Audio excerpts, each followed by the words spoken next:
তাকওয়া অর্জনের সঙ্গে আল্লাহর ভালোবাসা পাওয়ার সম্পর্ক রয়েছে, আর আপনারা দেখছেন তাকওয়ার আলো। আসসালামু আলাইকুম ওরহমতুল্লাহ। চলে এলাম হুজুরের প্রিয় হুজুরনি গল্পের চতুর্থ পর্ব নিয়ে। তো দেরি না করে মূল গল্পে যাওয়া যাক। আল্লাহ চাইলে আপনি খুব শীঘ্রই এই এনামের বউ হবেন, এই বলে মুচকে এসে চলে গেল এনাম। নাজারা লজ্জায় মাথা নোয়ানো। তারপর এনাম বাহিরে গিয়ে সবাইকে বলল, আলহামদুলিল্লাহ, আমার পছন্দ হয়েছে। তারপর সবাই বলল আলহামদুলিল্লাহ। তারপর নাইমের বাবা বললেন, বেয়াই সাহেব, তাহলে আর দেরি করা ঠিক হবে না, কি বলেন? বেয়াই সাহেব, শুভ কাজে দেরি না করাই ভালো। এখানে যেহেতু নাইমের বাবাই বড়, সেজন্য বিয়ের বিষয়ে উনাকেই সব ঠিক করতে হচ্ছে। তারপর নাইমের বাবা বললেন, যেহেতু এখন কোনো আনুষ্ঠানিকতা করা হবে না, সেহেতু দেরি করেও লাভ নাই। আমরা চাচ্ছি কি বিয়েটা আজকেই হয়ে যাক, ঘরোয়াভাবে। আজকে শুধু বিয়েটা হয়ে যাবে, কিন্তু আমরা এখন বৌমাকে নিয়ে যাব না। যে কোনো একটা কারণে আমরা এখন বউ ঘরে তুলতে পারছি না। আমরা বৌমাকে নিয়ে যাব বছরখানেক পরে। ততদিন মেয়েকে একটু ভালো করে মন ভরে দেখে নিয়েন বিআই সাহেব, কারণ 1 বছর পর থেকে সে আমাদের মেয়ে হয়ে যাবে ইনশাল্লাহ। আমরা ঠিক 1 বছর পর আমাদের বৌমাকে ঘরে তুলব ইনশাল্লাহ। তখন ওয়ালিমা করে সকল আত্মীয় স্বজনদের দাওয়াত করব, সবাইকে জানিয়ে বউ ঘরে তুলব ইনশাল্লাহ। এতক্ষণ তালুকদার সাহেব এসব কথা বললেন। আলহামদুলিল্লাহ বিআই সাহেব, এটা তো খুব ভালো সিদ্ধান্ত, এতে আমার কোনো আপত্তি নেই। তাছাড়া নাইম বাবাজি আগেই আমাকে এসব কথা খুলে বলেছেন। আর তার থেকেও বড় কথা হলো, আমিও এমনিভাবে মেয়ে বিয়ে দিয়ে দিতে পারবো না। বড় মেয়ের বিয়েটা তো হুটহাট করে হয়ে গেছে, কিন্তু এবার আমি সমাজের লোকদেরকেও জানাবো ইনশাল্লাহ। ওনারা সবাই আমাকে অনেক ভালোবাসেন এবং সম্মানও করেন। আমি আমার ছোট মেয়ের বিয়েতে ওনারা সবাইকে দাওয়াত করবো ইনশাল্লাহ। এভাবেই হয়ে গেল বিকাল। চারদিক থেকে আসরের আজানের সুমধুর সুর ভেসে আসতে লাগলো। পুরুষরা সবাই রওনা দিল মসজিদ পানে। 8 ঘন্টা পর ওনারা মসজিদ থেকে আসার সময় হুজুরকে সহ নিয়ে এসেছেন এনামের বিয়ে পড়ানোর জন্য। অবশেষে এনামের সেই কাঙ্ক্ষিত সময়টি চলে এলো। বারান্দায় বসে আছেন এনাম, নাইম, রিমন, তালুকদার সাহেব, লোকমান সাহেব সহ হুজুর এবং গ্রামের কিছু মুরব্বীগণ। এনামের পাশে নাইম বসল। নাইম এনামকে উদ্দেশ্য করে আস্তে আস্তে করে বলল, কিরে ভাই, এবার বিয়েটা তাহলে করেই ফেলছিস? তাও আবার আমার শালিকে? তোর কপাল অনেক ভালো বলতে হবে। একদিকে তো আমার শালিকে বিয়ে করছিস, অন্যদিকে একজন দিনদার জীবন সঙ্গিনী পাচ্ছিস। সব মিলিয়ে তুই আমাকে বড়সড় একটা ট্রিট দিবি, কেননা আমার উসিলাই তো এরকম একটা জীবন সঙ্গিনী পাচ্ছিস। এবার এনাম বলল, আচ্ছা ভাই, তুই কি এবার চুপ করবি? এদিকে আমার কেমন যেন লাগছে, আর উনি আছে ওনার ট্রিট নিয়ে। এক অন্যরকম ফিলিংস, যেটা আর কোনো সময় হয়নি। এনাম জিজ্ঞেস করলো, আচ্ছা ভাই, তুই যখন তোর বিয়েতে হুজুরের সামনে এভাবে বসেছিলি, তখন কি এরকম ফিলিংস হয়েছে? আরে আর বলিস না, সেদিনের কথা আমার সারা জীবন মনে থাকবে। কিছুটা ভয়, কিছুটা আনন্দ এবং নতুন কাউকে পাওয়ার আকাঙ্ক্ষা, সবকিছু অধ্যায়ের সূচনা। সব মিলিয়ে জন্ম নেয় এক সুন্দরতম অনুভূতি, যেটা একমাত্র বিয়ের দিনই উপলব্ধি করা যায়। গত কয়েকদিন আগে আমার যে অনুভূতিটা হয়েছিল, আজ সে অনুভূতিটা তোকে গ্রাস করেছে। তবে দুজনের মধ্যে কিছুটা ভিন্নতা রয়েছে। এনাম বলল, যেমন? যেমন আমি তো বিয়ে করে বউকে বাড়ি নিয়ে গিয়েছি সাথে করে, কিন্তু তুই তো বাসায় আজকে নিবি না, রেখে যাবি। ব্যাস এতটুকুই পার্থক্য। তবে আমার সেই সুন্দরতম অনুভূতিটা অল্প কিছু সময়ের ব্যবধানে পূর্ণতা পেয়েছে, কিন্তু তোরটা একটু দেরি হবে। তারপর এনাম দীর্ঘশ্বাস ফেলে বলল, ভাই, একদম ঠিক বলছিস। আচ্ছা, তুই আগে এটা বল, তোর কি এমন সমস্যার কারণে আমার শালিকে আরো 1 বছর পরে নিতে হচ্ছে তোর? এখন কেন নিতে পারবি না? আরে ভাই, তুই বুঝতে পারছিস না, আমার জরুরি একটা কাজ আছে, যেটার জন্য মাঝে মধ্যে দেশের বাইরে যাওয়া লাগতে পারে। সেজন্যই আমি এখনও নাজারাকে নিচ্ছি না। আচ্ছা, এখন চুপ কর, এখন বিয়ে পড়ানো শুরু হবে। ভেতরে লোকমান সাহেব এবং 2 জন মুরব্বী গিয়ে কনের কাছ থেকে সম্মতি নিয়ে আসে। অতঃপর কিছুক্ষণের মধ্যে বিয়ের কাজ সম্পন্ন হলো। তারপর সবাই মিলে কিছু খেজুর এবং মিষ্টি খেল। 1 ঘন্টা পর এখন নাইমের বাসার সবাই চলে যাবে, লোকমান সাহেবের পরিবার সহ। তাই ওদের 2 জনকে একটু একা কথা বলার সুযোগ করে দিল। ওদিকে নাজারা ভেতরে একটা রুমে বসে আছে। এদিকে নাইম এনামকে উদ্দেশ্য করে বলল, যা তো ভাই, আমার শালির সাথে একটু প্রেম করে চলে আস, না হলে আবার আজকে সারা রাত ঘুমাতে পারবি না। তার উপর বলবি, আমরা সবাই তোকে তোর বউয়ের সাথে একটু প্রেম করতেও দিলাম না। এনাম বলল, আরে ভাই, আজ তো আর এখান থেকে যেতে মন চাইছে না। নাইম বলল, তুই যদি বলিস তাহলে আজ রাতটা আমার শালির সাথে কাটানোর ব্যবস্থা করে দিতে পারি। এনাম বলল, আরে কি বলিস ভাই, প্লিজ প্লিজ প্লিজ ভাই, বন্ধু একটু ব্যবস্থা করে দে না। এই বলে নাইমের কাছে অনেক আবদার করতে লাগলো এনাম। এনাম না পারছে খুশিতে নাইমকে একটু জড়িয়ে ধরতে। আজ যেহেতু আমিও থাকবো এখানে, সেহেতু তোকেও রেখে দেব। প্লিজ ভাই, একটু করে দে, তুই যেটা বলবি আমি তোকে সেটাই খাওয়াবো। তারপর নাইম সোজা গিয়ে তার বড় ভাইকে বলল, তারপর নাইমের বড় ভাই তালুকদার সাহেবের কাছে গিয়ে বলল, বাবা বলছে কি আজকে না হয় আমরা চলে যাই, আর নাইমদের সাথে এনামও না হয় এখানে থেকে যাক, কেননা ওরা নতুন বিবাহ করেছে, আবার তো নিয়ে যাবে বছরখানিক পরে আল্লাহ চাইলে। তাই ওরা দুজন আজ কিছুটা সময় কাটাক, একজন অপরজনকে ভালো করে বুঝে নিক, কিছু গল্পগুজব করুক, তাতে ওরা খুশি থাকবে।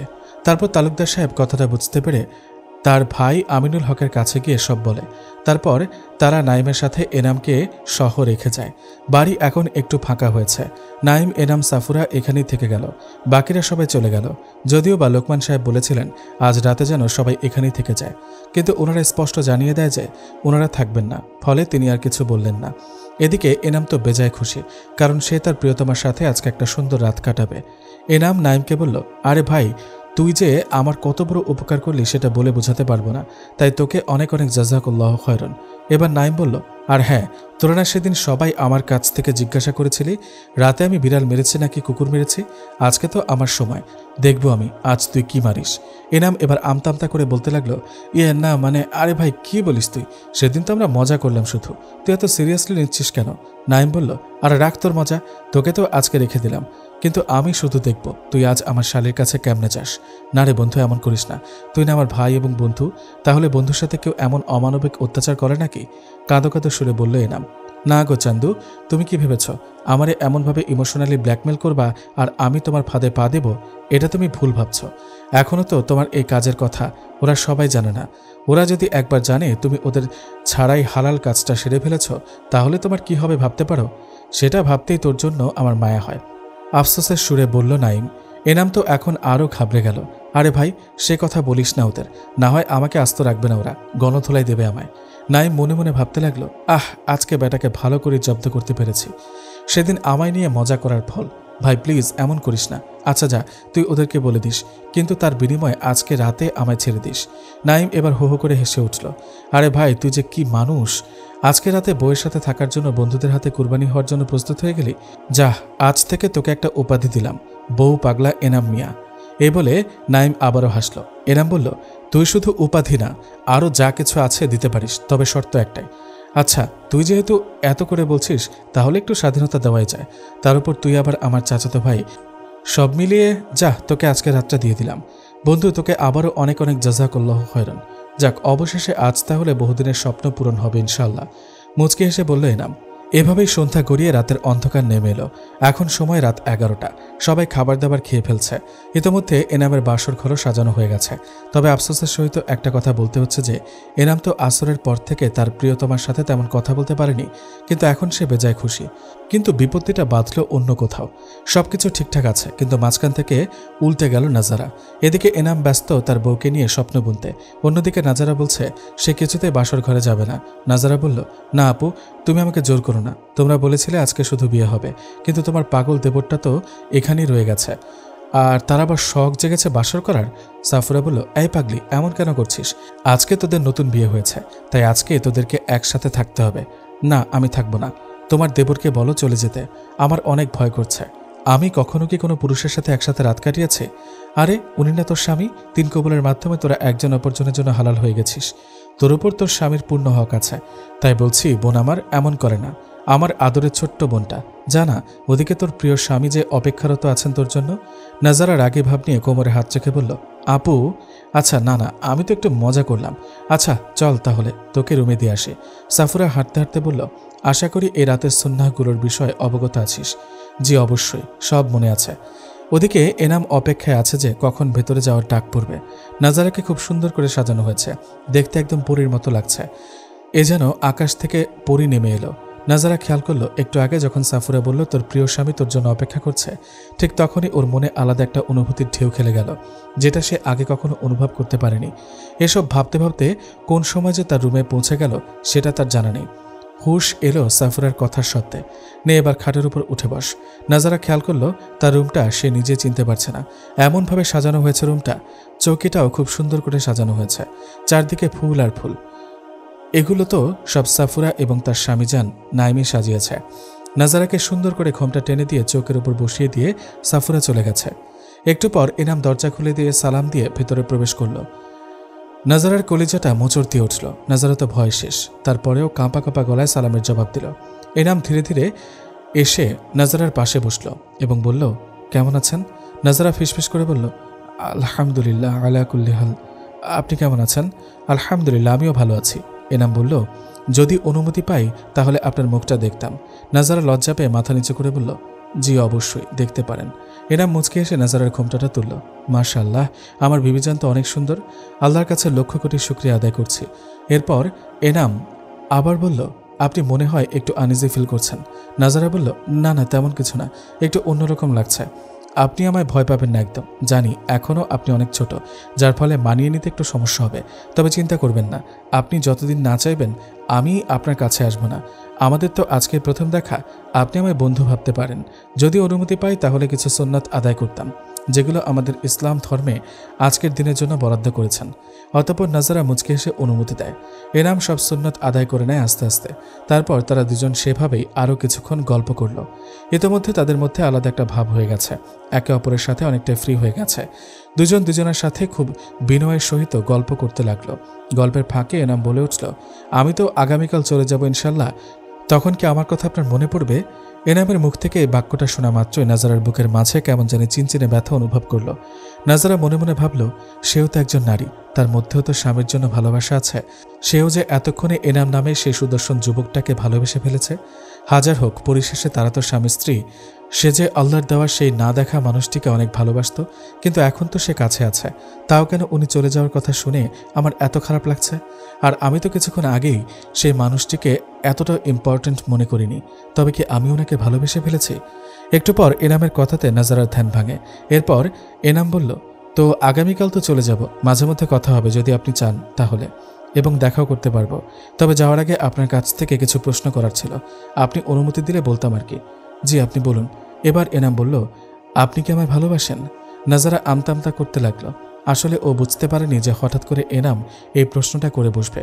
নাজারা লজ্জায় গুটিসুটি হয়ে গেছে, তার মুখমণ্ডলটা লাল বর্ণ ধারণ করেছে। তারপর নাজারা মাথা নিচু করে একটা কথা বলল, তাতে এনাম অনেকটা খুশি হয়ে গেল। কথাটি হলো, আনা উহিব্বুকা ফিল্লাহ। এর অর্থ হলো, আমি আপনাকে আল্লাহর জন্য ভালোবাসি। এনাম বলল, সত্যি আপনি আমায় ভালোবাসেন?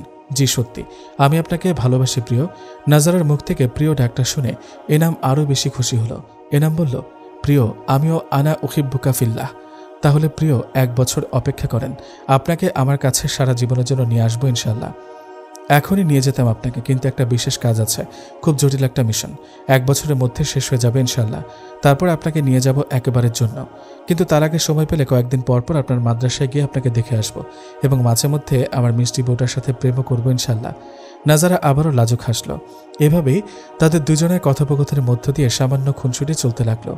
ওরা দুজন এভাবেই গল্প করতে করতে রাতটা পার করে ফেলল। সকালে উঠে নাস্তা সেরে 10টার দিকে নাইম, সাফুরা এবং এনাম রওনা দিল বাড়ির উদ্দেশ্যে। নাইম ড্রাইভ করছে, এনাম তার পাশে বসে আছে এবং সাফুরা পেছনের সিটে বসেছে।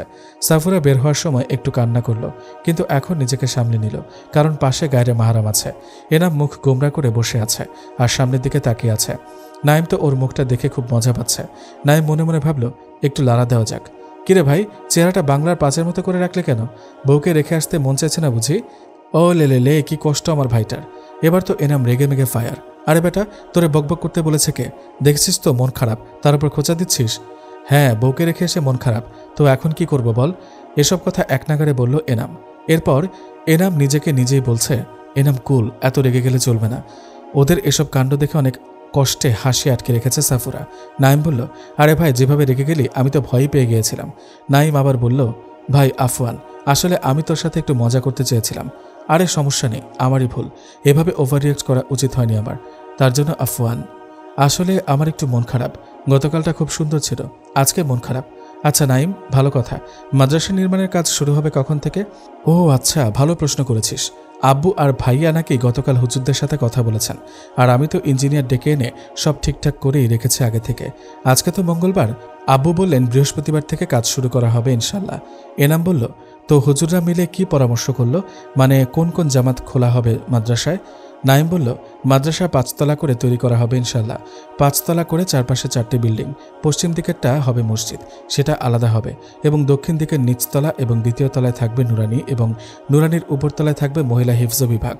পূর্ব এবং উত্তর দিকের বিল্ডিংয়ে থাকবে মহিলা কিতাব বিভাগ। একদম নাহবিমির থেকে শুরু করে একেবারে দাওরায় হাদিস মাস্টার্স পর্যন্ত। এনাম বলল, মাশাআল্লাহ, খুব সুন্দর হবে তাহলে মনে হয় নাজারা আগামী বছর থেকে আমাদের মাদ্রাসায় পড়তে পারবে, কি বলিস? ভাই, সেটা একদম ঠিক বললি। অবশেষে তারা তিনজন বাসায় পৌঁছে গেল। গাড়ি থেকে বের হয়ে বাড়ির ভেতর প্রবেশ করল। এনাম ওর ঘরে চলে গেল। নাইম এবং সাফুরা ভেতরে প্রবেশ করতেই নাইমা এবং মামা ছুটে এলো এবং বলল, আসসালামু আলাইকুম, কেমন আছেন ভাবি? ওয়ালাইকুম আসসালাম রহমতুল্লাহ, আলহামদুলিল্লাহ ভালো আছি, তোমরা কেমন আছো? আলহামদুলিল্লাহ, আমরাও ভালো আছি। নাইম বলল, আরে বাবা, এখন থেকে তোরা নতুন মানুষ পেয়ে আমায় ভুলে গেলি? ওরা দুজন মুখ ভেঙচে দিয়ে বলল, হ্যালো মিস্টার, আপনি কে? আমরা আপনাকে চিনি না। আপনার টাইম তো শেষ হয়ে গেছে, সে অনেক আগে থেকে। আমরা এখন শুধু আমাদের ভাবিটাকে চিনি। ঠোঁট উল্টিয়ে বলল ওরা দুজন। ও আচ্ছা, তাই নাকি? সমস্যা নেই, সময় আমারও আসবে ইনশাল্লাহ, তখন দেখব কাকে খুঁজো। নাইম একটু ভাব নিয়ে বলল। ওরা দুজন কি যেন একটা ভেবে বলল, আচ্ছা যাও, এত করে যখন কান্না করছো তোমাকেও একটু খাতির যত্ন করি। এবার ঝর্ণা বেগম আসলেন। সাফুরা ওনাকে দেখে সালাম দিল। আসসালামু আলাইকুম রহমতুল্লাহ, কেমন আছেন আম্মু? ওয়ালাইকুম আসসালাম রহমতুল্লাহ, আলহামদুলিল্লাহ ভালো আছি, তুই কেমন আছিস? আলহামদুলিল্লাহ, আমিও ভালো আছি আম্মু। ঝর্ণা বেগম আবার বললেন, তোরা ভাই বোনের ঝগড়ার মাঝখানে কষ্ট পাচ্ছে আমার মেয়েটা, তোদেরকে একটু বুদ্ধিশুদ্ধি হবে না? এখনও সে ছোটবেলার মতো করিস? তিনজন এক জায়গায় হলে শর্তরা ওদিকে এক পাশে গিয়ে ঝগড়া কর, আমি আমার মেয়েকে নিয়ে ভেতরে যাই। নাইম বলল, সর পেতনিরা, তোদের জন্য শুধু শুধু বকা খেলাম, দেখবি ফুচকা আনি কিনা। আরে না না ভাইয়া, আমার এমন করে না, আমরা না তোমার আদরের ছোট্ট বোন, একটু দুষ্টুমি করলাম আর কি, তাই বলে এমন রাগ করতে হয়? আচ্ছা যাও, আর হবে না, এই যে কান ধরে উদ্বাস করছি, আর হবে না। জানতাম তোমরা এটাই করবে। এখন কোথায় গেল বড় বড় লেকচার? না গো ভাইয়া, সেগুলো তো এমনি মজার ছলে একটু বেশি বলে দিয়েছি, তার জন্য অনেক অনেক আফওয়ান। তাছাড়া কানে ধরে উদ্বস্ত করলামই। আব আয়া উঠ পাহাড়কে নিচে। আচ্ছা যা, মাফ করে দিলাম। আচ্ছা ভাইয়া, তাহলে আজকে সবার জন্য ফুচকা নিয়ে আসবে। আচ্ছা, দেখা যাক কি হয়। এই বলে নাইম নিজের রুমে চলে গেল। রুমে গিয়ে সে দেখল সাফুরা বোরকা খুলে কাপড়গুলো ঠিকঠাক করে রাখছে। একটু পর তারা দুজনে রুম থেকে বের হয়ে যায়। দুজন নিচতলায় এসে সাফুরা চলে যায় কিচেন রুমে এবং নাইম বসে থাকে সোফার উপর। পাশে ঝর্ণা বেগম সহ বসে আছেন। নাইম বলল, মা, বাবা এবং ভাইয়া কোথায়? তাদের নাকি অনেক কাজ জমে আছে, বিয়ের জন্য তো অফিসের কাজ করতে পারে নাই, তাই আজ থেকে কাজগুলো করবে। আর হ্যাঁ মা, আগামীকাল আমি কলেজে যাব ইনশাল্লাহ, আমার বন্ধুরা যাবে, আর সেখানে কিছু জরুরি কাজ আছে। আর হ্যাঁ, আরেকটা কথা, তোমার বৌমাকে শনিবারে মাদ্রাসায় দিয়ে আসবো ইনশাল্লাহ। কিছুদিন পর থেকে ওর ফাইনাল পরীক্ষা, বেশি দিন এভাবে বাসায় বসে থাকলেও হবে না, ও আগামী বছর দাওরায় হাদিস পড়বে। ঝর্ণা বেগম বললেন, ওকে না দেখলে তো ভালো লাগে না আমার, আর কয়েকটা দিন পরে দিয়ে আসলে হয় না? না না মা, বুঝতে পারছো না, ওর পড়া অনেক এখন, আমি চাই পড়ালেখাটা তাড়াতাড়ি শেষ করে বাসায় নিয়ে আসতে, তখন তুমি তোমার বৌমাকে সারাক্ষণ দেখতে পারবে, প্রয়োজনে 1 মাস পর পর গিয়ে নিয়ে আসবো। ওকে ঠিক আছে বাপ, তুই যখন বলছিস তাহলে সেটাই কর, তবে 1 মাস না, 2 সপ্তাহ পর পর নিয়ে আসতে হবে আমার মেয়েকে। ওকে মা, ঠিক আছে, আমি নিজে গিয়ে 2 দিন পর পর দেখে আসবো এবং 2 সপ্তাহ পর পর নিয়ে আসবো ইনশাল্লাহ। আচ্ছা মা, তাহলে তুমি তোমার মেয়ের সাথে গল্প করো, আমি একটু বের হব। নাইম ওর মাকে সালাম দিয়ে চলে গেল। ঝর্ণা বেগম সালামের জবাব দিয়ে কিচেন রুমের দিকে পা বাড়ালেন। নাইম ফোন করে তার বন্ধুদেরকে আসতে বলে সে নিজেও চলে গেল। উদ্দেশ্য, সে বন্ধুদের সাথে আড্ডা দেবে এবং এনামের কাছ থেকে ট্রিট নেবে।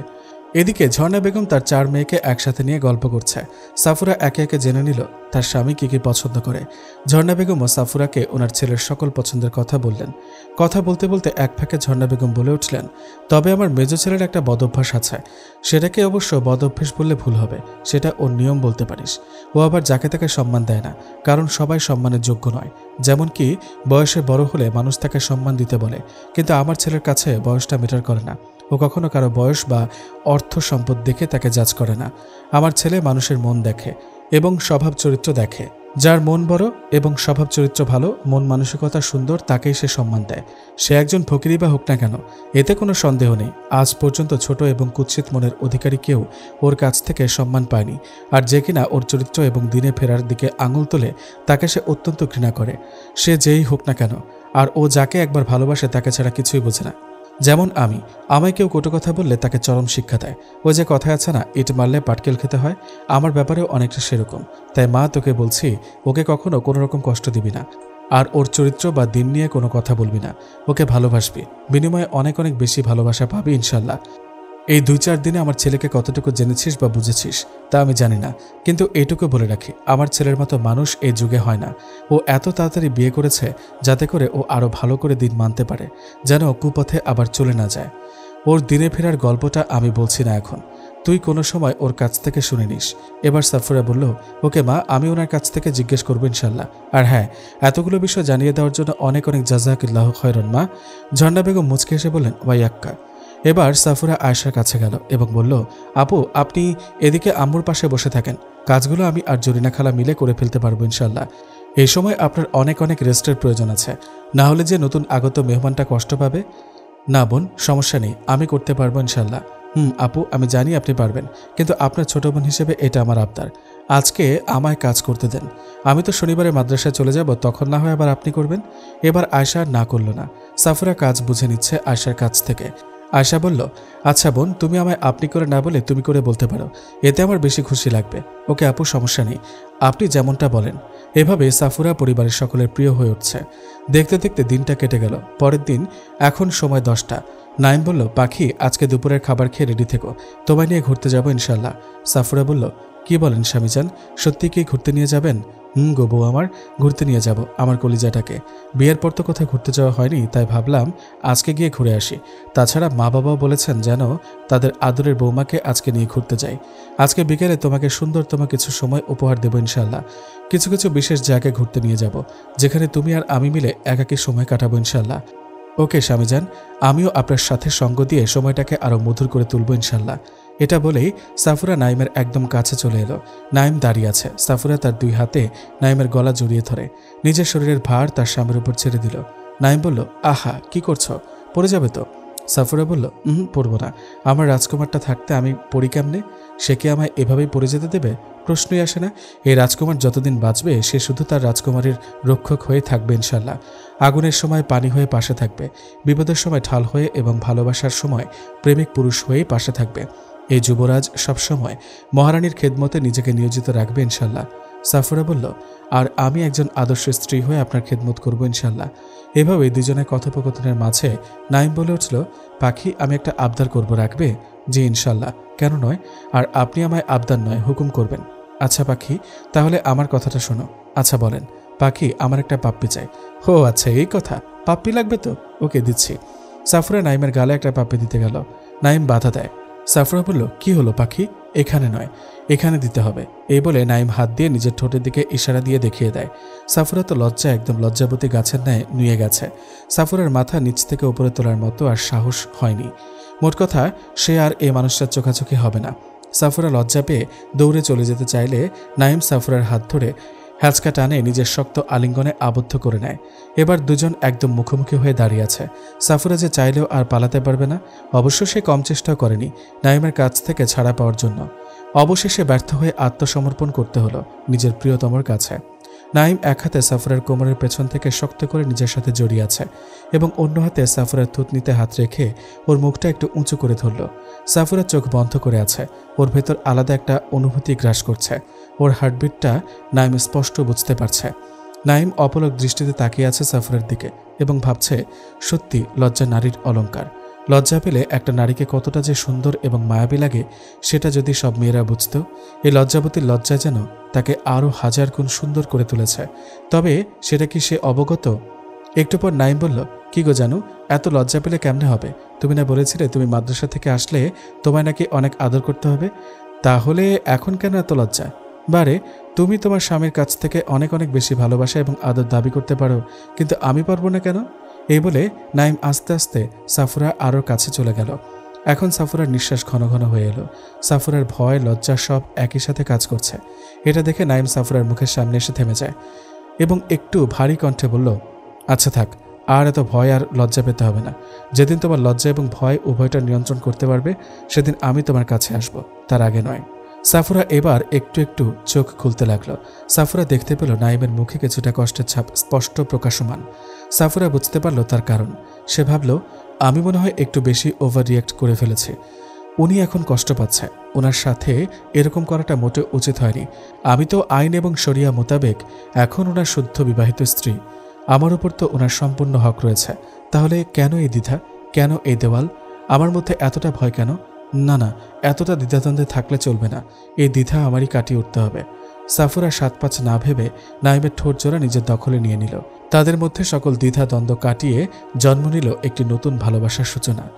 তারা কিছুক্ষণ এভাবেই মধুময় মুহূর্ত উপভোগ করল। এভাবেই তাদের ভালোবাসা আরও বৃদ্ধি পেল। কিছুক্ষণ পর জান পাখি 4টা বেজে গিয়েছে, তাড়াতাড়ি তৈরি হয়ে নাও, এখন বের হতে হবে। এই বলে নাইম কার কাছে জানি কল করল। সাফুরা তৈরি হচ্ছে ঘুরতে যাওয়ার জন্য। সে এখন মহা খুশি, কারণ বিয়ের পর এই প্রথম তার প্রিয় হুজুরের সাথে ঘুরতে যাচ্ছে, তাও আবার বাইকে করে। সত্যি প্রিয় মানুষের সাথে ঘোরার এবং সুন্দর সময় কাটানোর ইচ্ছে কারই বা না থাকে। বাইকের পেছনে বসে প্রিয় মানুষটাকে জড়িয়ে ধরে ঘোরার মজাটাই তো অন্যরকম। অবশ্য বাইকে ঘোরার ইচ্ছেটা সাফুরাই ব্যক্ত করেছিল। নাইমের কাছে তো বাইক নেই, তাই ওর বন্ধুর কাছ থেকে ফোন করে নিয়ে আসে বউয়ের ইচ্ছেটা পূরণ করার জন্য। হাজার হোক 3টা না 4টা না, একটি মাত্র বউ, তার ইচ্ছেটাকে ফেলা যায়? অবশেষে তার মা বাবার কাছ থেকে বিদায় নিয়ে রওনা দেয় ঘোরার উদ্দেশ্যে। নাইম বলল, পাখি, প্রথমে একটা পার্কে যাব। পার্কটির নাম হলো বিএলএল পার্ক। খুবই সুন্দর একটি জায়গা। ওকে স্বামীজান, আপনি যেখানে নিয়ে যান। 20 মিনিট পর তারা পৌঁছে গেল আপন গন্তব্যে। সাফুরা বাইক থেকে নেমে নির্বাক হয়ে চেয়ে আছে সামনের দিকে। তার মুখ থেকে বেরিয়ে এলো, মাশাআল্লাহ, কত সুন্দর পরিবেশ। পার্কের ভেতরে ঢোকার রাস্তায় লাল কার্পেট বিছিয়ে দেওয়া হয়েছে। রাস্তার দুই পাশে রকমারি ফুলের গাছ। অবাক করা বিষয় হলো, সেখানে সাফুরার প্রিয় ফুল কাঠগোলাপ এবং বেলি ফুলের গাছও রয়েছে। সাফুরা দৌড়ে গিয়ে বেলি ফুলের স্নিগ্ধ সুবাস নিতে লাগলো। সে আজ মন ভরে শ্বাস নিচ্ছে। মাশাআল্লাহ, আল্লাহ সৃষ্টির তুলনা হয় না, কি সুন্দর ঘ্রাণ। এজন্যই তো বেলি ফুল আমার এত পছন্দ। একটু পর সাফুরা উপরের দিকে খেয়াল করতে দেখতে পায় রাস্তা শুরু থেকে শেষ পর্যন্ত বাঁশ গাছের চিপা দিয়ে গেট বানানো হয়েছে। গেটের মধ্যে খুব সুন্দর করে গেট ফুলের গাছ লাগানো। গেটকে চারপাশ থেকে সুন্দর করে জড়িয়ে নিয়েছে। এতে তার সৌন্দর্য আরও দ্বিগুণ হয়েছে। মাশাআল্লাহ, স্বামীজান, আপনি আমায় কোথায় নিয়ে এলেন? এখানে তো সবই হৃদয় করা জিনিস। পাখি, আমি বলেছিলাম না তোমাকে আজ অত্যন্ত সুন্দর একটি জায়গায় নিয়ে যাব? এটাই তো সেই জায়গা। নাইম মনে মনে বলল, এই আয়োজন শুধু তোমার জন্য। এটা ভাবতে পারো আমার পক্ষ থেকে তোমার জন্য একটা ছোট্ট উপহার। তারপর তারা দুজন একে অপরের হাতে হাত রেখে হেঁটে চলেছে ভেতরের দিকে। হাঁটতে হাঁটতে সাফুরা খেয়াল করল এখানে তারা দুজন ব্যতীত অন্য কোনো মানুষ নেই। সাফুরা মনকে জিজ্ঞেস করল, কিন্তু কেন? সাফুরা নাইমের কাছে জিজ্ঞেস করল, আচ্ছা স্বামীজান, আজকে পার্কে আর কোনো লোক দেখছি না, কারণ কি? পাখি, তুমি এখনও বুঝোনি? তুমি না বলেছিলে ঘুরতে আসলে সেখানে আমার সাথে একাকী সময় কাটাবে? তোমার স্বপ্নটা পূরণ করার জন্যই তো এই পার্কটা পুরো 3 ঘন্টার জন্য আমি ভাড়া নিয়েছি। হায় আল্লাহ, বলেন কি? আমি তো শুধু একটু মনের কথাটাই প্রকাশ করেছি, তাই বলে সেটা পূরণ করার জন্য এই পার্কটা পুরো ভাড়া নিয়ে নেবেন? কত টাকা যে খরচ হয়েছে আল্লাহ ভালো জানেন। পাখি, এসব কিছুই তো তোমার জন্য। তুমি হিনা আমি শূন্য। তোমার সুখের জন্য আমি নিজেকে বিলীন করতে প্রস্তুত। পুরো পৃথিবী কিসে খুশি আমি জানি না, তবে আমার খুশি হলো তুমি। তোমারই খুশিতে আমারই তৃপ্ততা। আমি নিজেকে সদা তোমার জন্যই সাজাতে চাই। একজন আদর্শ স্ত্রীর সুখ শান্তিতেই তো তার স্বামীর আনন্দ। পাখি, তোমার সুখে আমি সুখী। তারপর তারা দুজন গিয়ে একটা দোলনায় বসলো। দুজন পাশাপাশি বসেছে। সাফুরা নাইমের কাঁধের উপর মাথা রেখে একে অপরের প্রতি হালাল ভালোবাসার প্রেম আদান প্রদান করছে। এভাবে প্রায় 2 ঘন্টা কেটে গেল। নাইম বলল, পাখি, ক্ষুধা লাগেনি বুঝি? স্বামীজান, ক্ষুধা পেয়েছে, কিন্তু আপনার সাথে এই সুন্দরতম অনুভূতিগুলো ভাগ করে নিতে নিতে খাবারের কথা ভুলেই গেছি। ওরে আমার জানটা, ক্ষুধা পেয়েছে সেটা না বলে বসে আছে। আচ্ছা, আমি এই পার্কের একজন প্রতিনিধিকে ফোন করে হালকা কিছু নাস্তা আনতে বলে দিই। আসর এবং মাগরিবের সালাদটা তারা দুজন এখানেই পড়ে নিয়েছে। অবশ্য সেটা নাইমই ব্যবস্থা করেছে এখানে, যাতে করে ঘুরতে এসে আল্লাহকে না ভুলে যেতে হয়। প্রিয় শ্রোতাগণ, আপনাদের উদ্দেশ্যে এই গল্পের প্রিয় লেখক হাফেজ নাইম বিন রহমতুল্লাহ এর পক্ষ থেকে একটা চিঠি লিখেছেন। চিঠিটা আমি পড়ে শোনাচ্ছি, আপনারা ভালো করে শুনবেন। আসসালামু আলাইকুম রহমতুল্লাহ। প্রিয় শ্রোতাগণ, আশা করি আল্লাহর দয়া ও অশেষ রহমতে আপনারা সকলেই ভালো আছেন। আমার অনেক খুশি লাগছে যে আপনারা উক্ত গল্পের একটা পর্ব শোনার পর আরেকটা পর্বের জন্য খুব আগ্রহ প্রকাশ করেন। এতে আমি অনেক বেশি খুশি। আসলে আমি দুঃখিত এই কারণে যে হুজুরের প্রিয় হুজুরনি গল্পের 4র্থ পর্বটা দিতে একটু লেট হয়ে গিয়েছে, তার জন্য আফওয়ান। মূলত দেরি হওয়ার কারণ হলো আমি একটা মাদ্রাসায় খিদমত করি। ছাত্রছাত্রীদের পরীক্ষার জন্য গল্প লিখতে একটু সময় কম দিতে পেরেছি, কারণ খাতা কাটা, নাম্বার দেওয়া, রেজাল্ট শিট তৈরি করা অনেক ঝামেলা। তো যে বিষয়টা আপনাদেরকে বলতে চাচ্ছি, আমি একজন গ্রন্থপ্রেমিক। বিভিন্ন ইসলামিক বইয়ে ভরপুর আমার বুক সেলফ। আমি এখন ইসলামিক গল্প লিখি। ইচ্ছে আছে একদিন বই লিখব। যদি আল্লাহ কবুল করেন তাহলে আপনারা দোয়া করবেন আমার জন্য, যেন খুব শীঘ্রই আপনাদের সামনে ইসলামিক গল্প বই আকারে আনতে পারি। একদিন একজন ভালো লেখক এবং ইসলামিক ঔপন্যাসিক হব ইনশাল্লাহ। তার জন্য নিজেকে খুব ভালো এবং শক্ত করে প্রস্তুত করছি। আর আপনারা দোয়া করবেন আমি সবসময় যেন আল্লাহর আনুগত্য করতে পারি, দিনের খেদমতে নিজেকে সবসময় নিয়োজিত রাখতে পারি। ইতি আপনাদের প্রিয় লেখক, আল্লাহর একজন নগণ্য বান্দা। তো চলুন মূল গল্পে যাওয়া যাক। একটু পর পার্কের একজন প্রতিনিধি এসে একটা জুস, একটা পিৎজা এবং 1 প্লেট পাস্তা দিয়ে যায় এবং বলে, স্যার যদি আর কিছুর প্রয়োজন হয় তাহলে আমায় অবশ্যই ইনফর্ম করবেন। জি ইনশাল্লাহ, জাযাকাল্লাহু খায়রান। আপনি এখন আসতে পারেন। ওকে স্যার, আসসালামু আলাইকুম ওরহমতুল্লাহ। নাইম সালামের জবাব দিল। পাখি, নাও খাওয়া শুরু করো। না, খাবো না। ওমা, কেন? একটু আগে না বললে ক্ষুধা পেয়েছে? তাহলে এখন খাবে না কেন? এমন একটা সুন্দর হ্যান্ডসাম বর থাকতে কারি বা নিজের হাতে খেতে ইচ্ছা হয়? নাইম বলল, ও আচ্ছা, সেটা তো বললেই হয়। আমার জানটা আমার হাতে খেতে চাইবে আর আমি দেব না, সেটা কি কখনো হয়? আমাকে এবার খাওয়াই দেন দেখি। আচ্ছা পাখি, হা করো। তারপর সাফুরা হা করল। নাইম বিসমিল্লাহ বলে সাফুরাকে খাইয়ে দেয়। এই রাতের পরিবেশটা দেখতে বেশ ভালো লাগছে তাদের দুজনের কাছে। আজকে আবার জ্যোৎস্না আলো ছড়াচ্ছে, মিটিমিটি তারা ঝিকমিক করছে। আজকে তারাও যেন নাইম সাফুরার ভালোবাসার সুন্দরতম অনুভূতির সাক্ষী হতে চায়। দুজন দম্পতি একে অপরকে কি সুন্দর করে ভালোবাসার সহিত খাইয়ে দিচ্ছে। একটু পর সাফুরা বলল, জুসটা কেমনে খাবেন? আচ্ছা দেখি, আইডিয়াটা তুমি দাও। একটা গ্লাস থেকে দুজন কেমনে খেতে পারি? এবার সাফুরা ট্রেয়ের পাশ থেকে 2টা স্ট্র নিল এবং 2টাই গ্লাসের মধ্যে দিয়ে দেয়। তারপর সাফুরা বলল, এবার আমরা দুইজন একজনের মাথার সাথে অপরজনের মাথা ঠেকিয়ে দিয়ে একই সাথে 2টা স্ট্র দিয়ে একই গ্লাস থেকে জুস খাবো। মাশাআল্লাহ, একদম আমি যেমনটা ভেবেছি। তোমার বুদ্ধি তো দারুণ, একেবারে লাজবাব। দেখতে হবে তো বউটা কার? পাখি, জি স্বামীজান বলেন। আজকের রাতের ডিনার কিন্তু আমরা রেস্টুরেন্টে করবো ইনশাল্লাহ। ওকে স্বামীজান। এভাবেই গল্প করতে করতে কেটে গেল আরও কিছু সময়। এখন বাজে রাত 9টা। সাফুরা বলল, স্বামীজান চলেন না, বাসায় চলে যাই, এখানে আর ভালো লাগছে না। নাইম বলল, ওকে জান পাখি, চলো তাহলে চলে যাই। অনেকক্ষণ তো ঘুরলাম ফিরলাম, আনন্দ করলাম, এবার চলো রেস্টুরেন্টে ডিনার করে বাসায় চলে যাব। আম্মুই তো বলেছেন তোমায় নিয়ে যেন আজকে রাতে ডিনার রেস্টুরেন্টে করি। আমিও আর না করলাম না পাখি, তোমায় নিয়ে তো আজকে ঘুরলাম, কিন্তু আগামীকাল থেকে পড়তে বসতে হবে ইনশাল্লাহ। বাসায় আমার কিতাবগুলো রাখা আছে, সেগুলো নিয়ে পড়তে বসাবো তোমায়। ওকে জামাই সাহেব, পড়তে বসবো ইনশাল্লাহ। এবার চলেন রওনা হই। অবশেষে তারা দুজন রওনা দিল রেস্টুরেন্টের উদ্দেশ্যে। কিছুক্ষণ পর তারা পৌঁছেও গেল আপন গন্তব্যে। তারপর তারা দুজন খাবার খেয়ে বাসায় চলে এলো এবং ঈশা সালাত আদায় করে ঘুমিয়ে গেল। পরদিন সকালে, মা আমি আজ ভার্সিটিতে যাব ইনশাল্লাহ। অনেকদিন তো যাওয়া হলো না, দেখি সেখানকার কি অবস্থা। ঝর্ণা বেগম বললেন, ওকে বাবা, যাস তাহলে, তবে কোনো ঝামেলা জড়াবি না। আরে মা, আমাকে নিয়ে এত চিন্তা করতে হবে না, আমি কি এখনো ছোট নাকি? আরে বাপ, মা বাবার জন্য সন্তান কখনো বড় হয় না। একটু পর নাইমের বাবা এবং ভাইয়াও নাস্তা করতে এসেছেন। সাফুরা এবং কাজের বুয়া ফজরের সালাত আদায় করেই সকালের নাস্তা তৈরি করে ফেলে। আয়েশা আসতে চাইলে সাফুরা সোজা বারণ করে দেয়। সাফুরা বলে, না আপু, তুমি গিয়ে ঘুমাও, আমি আর খালা মিলে সব করতে পারবো ইনশাল্লাহ। আয়েশা যেতে না চাইলেও সাফুরা জোরাজোরির কাছে হেরে যায়। অগত্যা চলে যেতে হয় আয়েশাকে। তারপর সবাই নাস্তা সেরে যে যার মতো কাজে ব্যস্ত হয়ে গেল। নাইম সাফুরাকে নিয়ে গেল রুমে। তালুকদার সাহেব এবং ওনার বড় ছেলে অফিসে যাওয়ার জন্য তৈরি হচ্ছেন। এদিকে নাইমও তৈরি হচ্ছেন ভার্সিটি যাওয়ার জন্য। ওর বন্ধুদেরকেও ফোন করে বলে দিয়েছে আজকে যেন সবাই ভার্সিটিতে উপস্থিত থাকে। তালুকদার সাহেব এবং ওনার বড় ছেলে অফিসে চলে গেছেন। নাইম সাফুরার কপালে আলতো করে ভালোবাসার পরশ এঁকে দিল। নাইম খেয়াল করল সাফুরার মন খারাপ, মুখটা কেমন যেন শুকনো শুকনো দেখাচ্ছে। নাইম সাফুরাকে বুকের সাথে জড়িয়ে নিল এবং বলল, পাখি মন খারাপ করবে না, আমি তাড়াতাড়ি চলে আসবো ইনশাল্লাহ। তুমি মা এবং ভাবির সাথে গল্প করবে, তাহলে মন ভালো থাকবে। আর তোমার ননদিরা তো আছেই, ওদের মাদ্রাসা মনে হয় কিছুদিন বন্ধ আছে। নাইম আবারও সাফুরার কপালে চুমু এঁকে দিয়ে ঝর্ণা বেগমের কাছ থেকে বিদায় নিয়ে চলে যায়। সাফুরা নাইমের পেছন পেছন মেইন দরজা পর্যন্ত এগিয়ে দেয়। তারপর নাইম সালাম দিয়ে চলে যায়। সাফুরা সালামের জবাব দিয়ে দরজা লাগিয়ে দেয়। নাইম বের হওয়ার সময় এনামকেও ডেকে নেয়। ওরা সব বন্ধু একই ভার্সিটিতে, একই সেকশনে লেখাপড়া করে। নাইম এবং এনাম পৌঁছে গেল ভার্সিটিতে।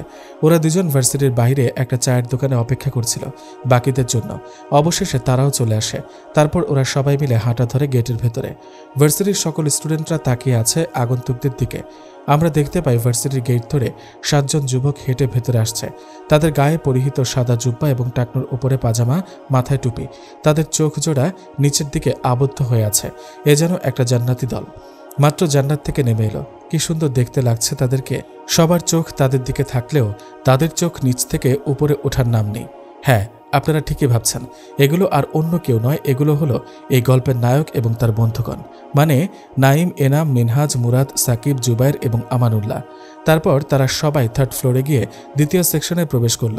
সবাই ওদের দিকে তাকিয়েছিল, কারণ নাইম এবং এনাম দীর্ঘদিন পর ভার্সিটিতে আসলো। তার উপর সবাই একই ড্রেস আপ এবং একই সাথে আসলো সেজন্য। তবে বাকিরা সবাই প্রায় সময় এসেছে। এনাম বলল, আরে ভালো কথা, রাফির কি অবস্থা? ওকে এখনো ঝামেলা করে? মিনহাজ বলল, আরে হ্যাঁ, আর বলিস না, ওকে এবার আরো ভালো করে বোঝাতে হবে। নাইম বলল, দোষ তো ওর না, দোষ হলো ওর বাবার। তিনি তো সন্তানকে সৎ পথে পরিচালিত করতে পারেননি, উল্টো আরও চেয়ারম্যানের ক্ষমতার দাপট দেখিয়ে সব দোষ থামাচাপা দিয়ে দেন। ওনাদের 2 বাপ বেটার ব্যবস্থা অন্যভাবে নিতে হবে। প্রথমে দাওয়াত দেব, যদি না হয় তাহলে অন্য পথ অবলম্বন করতে হবে ইনশাল্লাহ। না থাকবে বাঁশ, না বাজবে বাঁশি। এই বলে নাইম মুচকি হাসলো, সাথে বাকিরাও। ও আচ্ছা, তোদেরকে আরও একটা কথা বলতে ভুলে গেছি। ওই যে সেদিন ওয়ালিমাতে আমার আরও একটা বন্ধু এসেছিল, মনে আছে? সবাই বলল, আরে হ্যাঁ মনে আছে। মুরাদ বলল, ওই যে নামটা জানি কি ছিল সে ছেলেটার? এই বলে মুরাদ মাথা চুলকে চুলকে মনে করতে থাকে। আরে ছেলেটির নামের শুরুতে জানি কি অবশেষে মনে পড়ে গেল। আরে হ্যাঁ, এবার মনে পড়েছে, ছেলেটির নাম হলো মেজবা। নাইম বলল, অনেক কষ্টের পরে অবশেষে নামটা বলতে পেরেছিস তাহলে? নাইম আবারও বলল, আচ্ছা মূল কথায় আসা যাক। মেজবা আমাদের এখানে অ্যাডমিশন নেবে, একই সেকশনে। সবাই খুশি হলো, তবে এনামের মনে একটু খটকা লাগবে। তবে সেটা কাউকে বুঝতে দেয়নি। সে যে করে হোক জানবে মেজবা মূলত এখানে আসার কারণটা কি। তবে কি তার সন্দেহটা সত্যি? পরক্ষণে মনে পড়ে, না, কাউকে এভাবে সন্দেহ করাটা ভালো নয়, এটা ইসলামের দৃষ্টিকোণ থেকেও বারণ। আচ্ছা, ওসব চিন্তা এখন মাথা থেকে ফেলে দিই। যে কোনো পদক্ষেপ খুব সতর্কতার সহিত নিতে হবে। একটু পর স্যার এলো, সবাইকে উদ্দেশ্য করে বললেন, hello student, how are you? সবাই দাঁড়িয়ে উত্তর দিল, I am fine sir, thank you. কিন্তু এসবের মাঝখান থেকে সালামের ধ্বনি ভেসে আসলো। স্যার মাথা উঁচিয়ে দেখলো, তারপর সালামের জবাব দিল। নাইম বলল, স্যার কিছু মনে না করলে কিছু কথা বলবো? স্যার একটু বিরক্তি ভাব নিয়ে বলল, আচ্ছা বলো, কিন্তু যা বলার খুব তাড়াতাড়ি বলবে। স্যার আমাদের ধর্মের নাম কি? স্যার বললেন, এটা তো একদম সহজ বিষয়, আমাদের ধর্ম ইসলাম। তারপর নাইম আবার বলল, আমরা মুসলিম জাতি হিসেবে আমাদের সালামের গুরুত্বটা বেশি থাকা দরকার, এটাও মুসলমানদের বৈশিষ্ট্য। সালাম দেওয়াটা সুন্নাত এবং সালামের জবাব দেওয়াটা ওয়াজিব। কেউ যদি সালাম দেয় তাহলে সালামের জবাব দেওয়াটা বিপরীত লোকের জন্য ওয়াজিব হয়ে যাবে। সর্বপ্রথম যে সালাম দিবে সে 90 নেকি পাবে এবং যে সালামের জবাব দেবে সে 10 নেকি পাবে। রাসূলুল্লাহ সাল্লাল্লাহু আলাইহি সাল্লাম এক হাদিসে বলেন, এক মুসলমানের ওপর অপর মুসলমানের 5টি হক আছে। 1 অসুস্থকে দেখতে যাওয়া, 2 সালামের জবাব দেওয়া, 3 জানাজার নামাজে শরীক হওয়া, 4 দাওয়াত দিলে গ্রহণ করা, 5 হাসির উত্তর দেওয়া। ইসলাম ধর্মে সালামের গুরুত্বটা অন্যতম, তাই আমরা এক মুসলিম অপর মুসলিমের সাথে দেখা হলে সর্বপ্রথম সালাম দেব ইনশাআল্লাহ। সালাম হলো আমাদের নবীজির সুন্নাহ এবং মুসলিম জাতির জন্য দোয়া। যে কিনা প্রথমে সালাম দেয় সে অহংকার মুক্ত থাকে। সালাম একে অপরের প্রতি ভালোবাসা বৃদ্ধি করে, দুশ্মনকে দোস্তিতে পরিণত করে দেয়। সালাম দিলে প্রিয় হাবিবের সুন্নত আদায় হবে এবং দোয়া করা হবে এবং নেকিও হবে। তাহলে দেখেন একটা সালামের জন্য কতটা ফায়দা আছে। তাই আমাদের উচিত সকল মুসলিম ভাই বোন যেন একে অপরের সাথে কথা বলার পূর্বে hi hello how are you এসব না বলে সালাম বিনিময় করি। আল্লাহ আমাদের সকলকে সঠিক বুঝ দান করুন, আমিন। সবাই বলল সুম্মা আমিন। মুহূর্তেই ক্লাসরুম হাততালিতে জমে উঠল। ওর বন্ধুরা বলল, মাশাআল্লাহ বন্ধু, খুব সুন্দর করে নসিহা করেছিস। অতঃপর সবাই পড়ায় মনোযোগ দিল। কিছুক্ষণ পর টিফিন ছুটি হলে তারা সবাই ক্যান্টিনের দিকে পা বাড়ায় কিছু খাওয়ার উদ্দেশ্যে। সিঁড়ি বেয়ে নামার সময় এনাম বলল, আরে আজকে রাফিকে দেখা যাচ্ছে না, ব্যাপার কি? নাইম বলল, কোথাও গেছে হয়তো বা, বাদ দে তোর সব কথা এখন। নাইম বলল, প্রিয় বন্ধু মহল, সবাই একটা কথা কান দিয়ে শোনো। সবাই বলল, কি কথা? আজকে আমাদের বন্ধু এনাম আমাদেরকে ট্রিট দেবে ইনশাল্লাহ। এনাম জিজ্ঞাসা দৃষ্টিতে নাইমের দিকে তাকালে নাইম কি যেন একটা ইশারায় বলে, এনাম সাথে সাথে বুঝে যায়। এনাম বলল, আরে হ্যাঁ, আজকে আমি তোদেরকে ট্রিট দিব ইনশাল্লাহ। মুরাদ বলল, কিন্তু মামা ট্রিটটা কি জন্য দিবি সেটা বল। নাইম মুখ খুলতে গেলে এনাম নাইমকে থামিয়ে দিয়ে বলল, আরে এমনি দেবে, আজকে মনটা খুব ভালো সেজন্য। আর তাছাড়া কাতার থেকে আসার পর তো তোদেরকে ট্রিট দেওয়া হয়নি, তাই আর কি, এছাড়া বিশেষ কোনো কারণ নেই। ও আচ্ছা, যাই হোক, এবার বস তাহলে, কে কি খাবি অর্ডার কর। তারপর তারা সবাই খাবার খেয়ে ক্লাসে চলে গেল। তারপর আরও 3টে ক্লাস করে সবাই যে যার বাড়িতে চলে গেল। এভাবে কেটে গেল আরও 2টা দিন। সবাই মিলে সকালে নাস্তা করতে বসলো। আজ শনিবার। সাফুরাকে মাদ্রাসায় দিয়ে আসবে আজকে। নাইম সাফুরাকে বলল, তুমি নাস্তা সেরে রুমে গিয়ে সবকিছু গুছিয়ে নাও, 10টার দিকে তোমায় নিয়ে বের হবো ইনশাল্লাহ। সাফুরার মন খারাপ, কিছুতেই তার মন চাচ্ছে না তার স্বামীকে রেখে মাদ্রাসায় চলে যেতে, কিন্তু তারপরও তো যেতে হবে। অনেক কষ্ট করেই তো এতটুকু আসতে পারল সে। শেষ যাত্রায় এসে এভাবে তো সব স্বপ্ন ভেস্তে দেওয়া যাবে না। এটা তো এখন শুধু তার একার স্বপ্ন নয়, এটা তো এখন সবার স্বপ্ন, ওর মা, বাবা, শ্বশুর, শাশুড়ির এবং নিজ প্রিয় স্বামীজানের। এখন তো কিছুতেই হেলা করা যাবে না, কারণ আর মাত্র 1.5 মাস পরেই মেশকাতের ফাইনাল পরীক্ষা। সকল বিষয়ে তো ভালো নাম্বার আনতে হবে, যে করেই হোক না কেন মুমতাজ আনতে হবে। এটা আমার আত্মসম্মানের বিষয়, আমার স্বপ্নের বিষয় এবং আমার ভালো লাগার বিষয়। এসব বিষয় এতক্ষণ যাবৎ সাফুরা মনে মনে ভাবছে। হঠাৎ কারো ডাকার শব্দে সাফুরার হুঁশ ফিরল। ঝর্ণা বেগম বললেন, কিরে মা, কি ভাবছিস সেভাবে? না মা, তেমন কিছুই না, এমনি। তুই একদম চিন্তা করিস না মা, আমি নাইমকে পাঠাবো 2 দিন পর পর ইনশাল্লাহ। তোর বাবাও গিয়ে দেখে আসবে না তোকে। তোর কখন কি লাগবে, কি খাবি, কি প্রয়োজন শুধু একটু বলবি, সব ব্যবস্থা হয়ে যাবে ইনশাল্লাহ। তালুকদার সাহেব বললেন, মা তুই চিন্তা করবি না একদম। তোর মাদ্রাসার মোহতামিমের সাথে আমার পরিচয় আছে। আমি হুজুরের সাথে কথা বলে আমার মেয়েকে 2 সপ্তাহ পর পর বাসায় নিয়ে আসবো ইনশাল্লাহ। নাইমের বড় ভাই ফজরের সালাত আদায় করে ঘুমিয়েছে, তাই এখনও ওঠেনি। সে সুবাদে নাইম, সাফুরা এবং তালুকদার সাহেব ও ঝর্ণা বেগম একসাথে নাস্তা সেরে ফেলেছে। অতঃপর সাফুরা এবং নাইম নিজ কক্ষে চলে গেল। ঝর্ণা বেগম বললেন, ওরা একটু কথা বলুক। আপনি কি খেয়াল করেছেন বোমা চলে যাবে? সেজন্য আমার ছেলের মুখটা একেবারে অন্ধকার হয়ে আছে। গো, খেয়াল করেছি। ওদের তো অনেক কষ্ট হচ্ছে একে অপরকে ছেড়ে যেতে। যাই হোক, দোয়া করি সবসময় যেন ওদের সম্পর্ক এভাবেই ভালোবাসায় পূর্ণ থাকে। দৃশ্য চলে এলো নাইমের রুমে। সাফুরা নাইমকে জড়িয়ে ধরে অনেক বেশি কান্না করছে এবং বলছে, প্রিয় স্বামীজান, তখন অনেক কষ্টে চোখের জল ধরে রেখেছি, কিন্তু এখন আর পারছি না। আপনাকে ছেড়ে যেতে ইচ্ছা করছে না গো। আপনার জন্য অনেক মন খারাপ করছে, ভাবতেই কান্না পায়। আজ থেকে আপনার বুকে মাথা রেখে ঘুমাতে পারবো না। সাফুরার কথা নাইমের বুকের ভেতরটা ছাদ করে উঠল। পুরুষ মানুষের চোখে যে কান্না শোভা পায় না, তাহলে তো নাইমও কান্না করত। স্বামীজান, আমাকে 2 দিন পরপরই দেখতে যাবেন এবং 2 সপ্তাহ পরপর বাসায় আনবেন আমায়। আমি আপনাকে ছাড়া থাকতে পারি না। অনেক অনেক বেশি ভালোবাসি প্রিয় স্বামীজানটা আমার। আমিও অনেক বেশি ভালোবাসি আমার প্রিয় হুজুরনিকে। এ বলে নাইম সাফুরার কপালে, মুখে অনেকগুলো চুমু এঁকে দিল। সাফুরাও তার প্রিয় স্বামীর কপালে, চোখে, মুখে চুমু এঁকে দিল। তারপর আরও কিছুক্ষণ তারা গল্প করল। এখন বাজে 9টা। সাফুরা তৈরি হচ্ছে। নাইম সাফুরার কাপড়গুলো গুছিয়ে দিচ্ছে। তালুকদার সাহেবের বড় ছেলে অফিসে চলে গেছে। তালুকদার সাহেব ওনার বৌমাকে বিদায় দিয়ে আসবে বলেছে। সাফুরা আয়েশার সাথে দেখা করতে গেল। আসসালামু আলাইকুম ওরহমতুল্লাহ। আপু আসতে পারি? ওয়ালাইকুম আসসালাম ওরহমতুল্লাহ। বোন আসো। আপু আমার জন্য দোয়া করবেন, আমি চলে যাব আজকে মাদ্রাসায়। বোন, সবসময় দোয়া আছে ইনশাল্লাহ। বড় বোন ছোট বোনের জন্য দোয়া করবে না তো কার জন্য করবে শুনি? আপু তুমি সাবধানে চলাফেরা করবা, বেবির যেন কোনো রকম কষ্ট না হয়। আফসোস, আমি বোন হয়ে বোনের এই সময় বোনের পাশে থাকতে পারছি না। আফসোসের স্বরে বলল সাফুরা। আরে বোন আমার, এমন করে বলবে না। আমি যথেষ্ট নিজের খেয়াল রাখবো ইনশাল্লাহ। আর তাছাড়া নাইমা, মা বাবারা তো আছেনই, তুমি একদম চিন্তা করবে না। মাদ্রাসায় গিয়ে ভালো করে মন দিয়ে পড়বে। আমার বোনকে কিন্তু তাড়াতাড়ি পড়াশোনা শেষ করে চলে আসতে হবে। এ বলে মুচকি হেসে সাফুরার কপালে চুমু এঁকে দিল আয়েশা। সাফুরাও অনেক খুশি হলো। বোন তুমি একদম চিন্তা করবে না, মা বাবাকে আমি দেখে রাখবো ইনশাল্লাহ। আমার শুধু একটাই চাওয়া, আমার বোন যেন তাড়াতাড়ি দাওরায় হাদিস শেষ করে চলে আসতে পারে। তারপরে যে অনেক কাজ সংসার করতে হবে, আমি যে কবে জেঠিমা হব আল্লাহই ভালো জানেন। মুচকি হেসে বলল আয়েশা। সাথে সাথে সাফুরা ভীষণ লজ্জা পেল। আপু দোয়া করো। আচ্ছা আপু, আমি তাহলে আসি। আসসালামু আলাইকুম রহমতুল্লাহ। ওয়ালাইকুম আসসালাম রহমতুল্লাহ।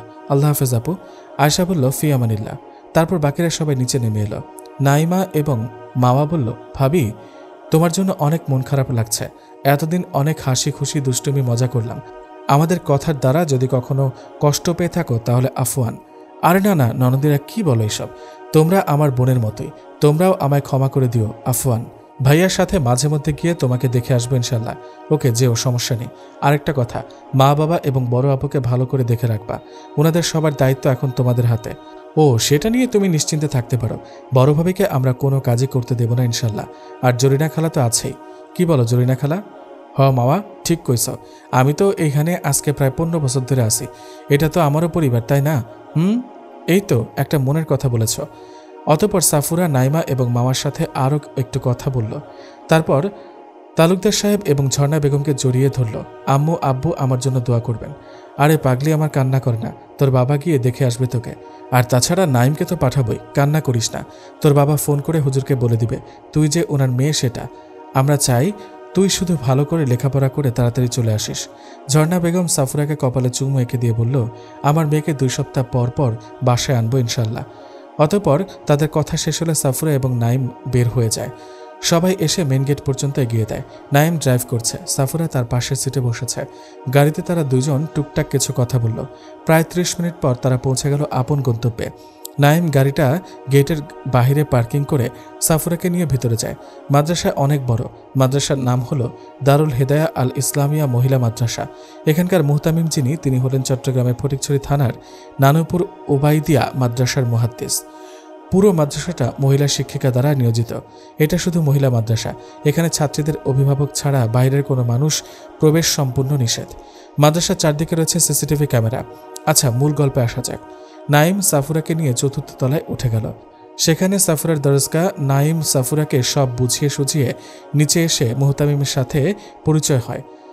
হুজুর বলেন, আগে তো লোকমান সাহেব অথবা রিমন এসে দিয়ে যেত। যদিও ওয়ালিমাতে আমাকে দাওয়াত করেছিল, কিন্তু আমি বিভিন্ন ব্যস্ততার কারণে যেতে পারিনি। তো বাবা, তুমি কি করো? জি, আমি হাটহাজারি থেকে দাওরায়ে হাদিস শেষ করেছি আলহামদুলিল্লাহ।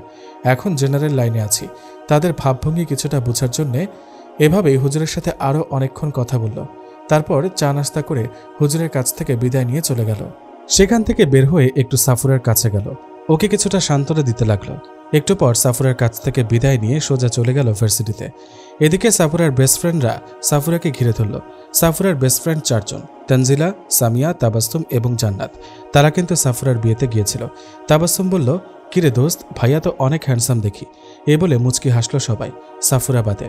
মুহূর্তেই সাফুরার মুখে রাগী ভাব ভেসে উঠল। পরিস্থিতি ঠান্ডা করার জন্য তানজিলা বলল, আরে ও মজা করছে, তোকে একটু জ্বালানোর জন্য। তারপর জান্নাত ভ্রু কুঁচকে বলল, আরে আমার বান্ধবী দেখি অল্প কয়েকদিনে অনেক জামাই পাগল হয়ে গেছে। তারপর সামিয়া বলল, তো হবে না, দেখছিস না আমাদের বান্ধবী আগের থেকে মোটা হয়ে গেছে। এ বলে সবাই খিলখিল করে হাসতে লাগলো। এতক্ষণ যাবৎ শুধু তারাই বকবক করছে। সাফুরাকে একটা কথা বলার সুযোগ দিল না। এবার সাফুরা মুখ খুলল, আসলে কি বলবো তোদের ভাইয়া যে এত ভালো একজন মানুষ, সেটা বলে বোঝানো বড় দায়। উনি এবং ওনার পরিবার আমাকে সেই প্রথম দিনই তাদের আপন করে নিয়েছে। ওনাদের মতো মানুষ হয় না, বিশেষ করে আমার বড় আপু এবং ননদরা অনেক ভালো। তারপর জান্নাত বলল, আরে আবার বড় আপুটাকে? বড় আপু হলেন আমার বড় যা, ওনাকে আমি বড় আপু বলেই ডাকি। উনিও একজন আলেমা। মোট কথা, আমার নতুন পরিবারের সবাই অনেক দিনদার। না জানি আল্লাহ আমাকে কোনো কাজের মাধ্যমে এরকম একটা জান্নাতি পরিবার দিয়েছেন। আল্লাহর কাছে লক্ষ কোটি শুকরিয়া জ্ঞাপন করছি। ওনারা কিন্তু চাইলে আমার লেখাপড়া বন্ধ করে দিতে পারত, কিন্তু ওনারাই আমাকে লেখাপড়া শেষ করতে উৎসাহিত করেছেন। আমার শ্বশুর শাশুড়ি আমাকে এবং বড় আপুকে বৌমা মনে করে না। তানজিলা বলল, তাহলে কি মনে করে? সাফুরা আবার বলল, আমার 2 বউকে ওনারা প্রথম দিন থেকে আপন মেয়ে বলে কাছে টেনে নিয়েছে। তোদের ভাইয়ারা 2 ভাই 2 বোন। আমার শ্বশুর শাশুড়ি বলে ওনাদের নাকি 4 জন মেয়ে এবং 2 জন ছেলে। আর তোর ভাইয়া তো প্রথম দিনই আমাকে নিজের বন্ধু বানিয়েছেন। উনি বললেন, আমি তোমার স্বামী হওয়ার আগে তোমার একজন ভালো বন্ধু হয়ে উঠতে চাই। আমাদের বিয়ের প্রথম দিনটা আমার জীবনের এক অমূল্য সম্পদ, খুব গুরুত্বপূর্ণ অধ্যায়।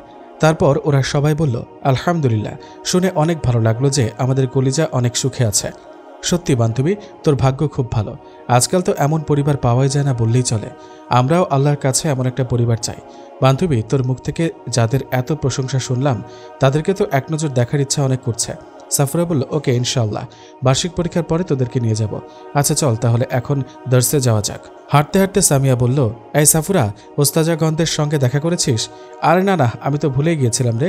মনে করিয়ে দেওয়ার জন্য অনেক অনেক জাযাকিল্লাহ খয়রান। খুব গুরুত্বপূর্ণ মেসেজ ড্রপ করেছিস। এই বলে মুচকি হেসে সাফুরা ওস্তাজার রুমের দিকে হাঁটা ধরে।